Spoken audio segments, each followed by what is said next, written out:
When you come to the end of the story from Joshua through to Kings, and then the succeeding story that's a second version of that story really, in Chronicles through Ezra and Nehemiah and Esther, you come to the poetic books that occupy the centre of the Old Testament, and we're going to be looking at two of those.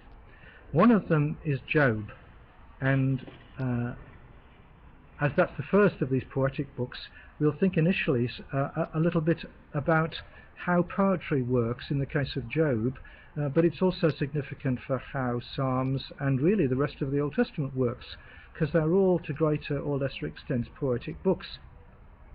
The other thing about Job in the context of other books is that it's the first in the order in the Old Testament of the wisdom books. Job and Proverbs and Ecclesiastes, and arguably the Song of Songs counts as one of those as well.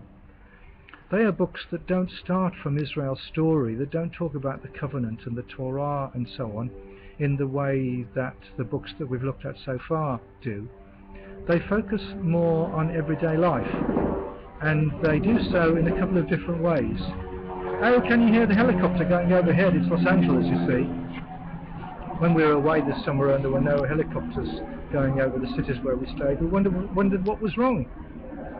Well, now, Proverbs and Job and Ecclesiastes, and in the course of the material that we'll look at, I shall quote a saying by David Allen Hubbard, in whose honour my chair is endowed, something that I heard him say on the first occasion when I met him back in the 1960s, when he gave a lecture and he spoke of how Proverbs says, these are the rules for life, try them out and you'll find that they work.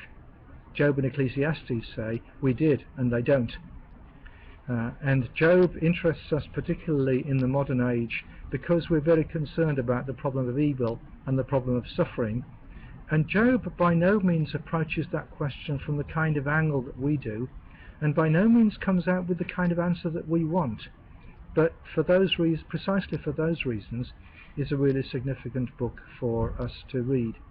It's a book that challenges us about the nature of a relationship with God and pushes us into a deeper stance of submission to God and of trust in God.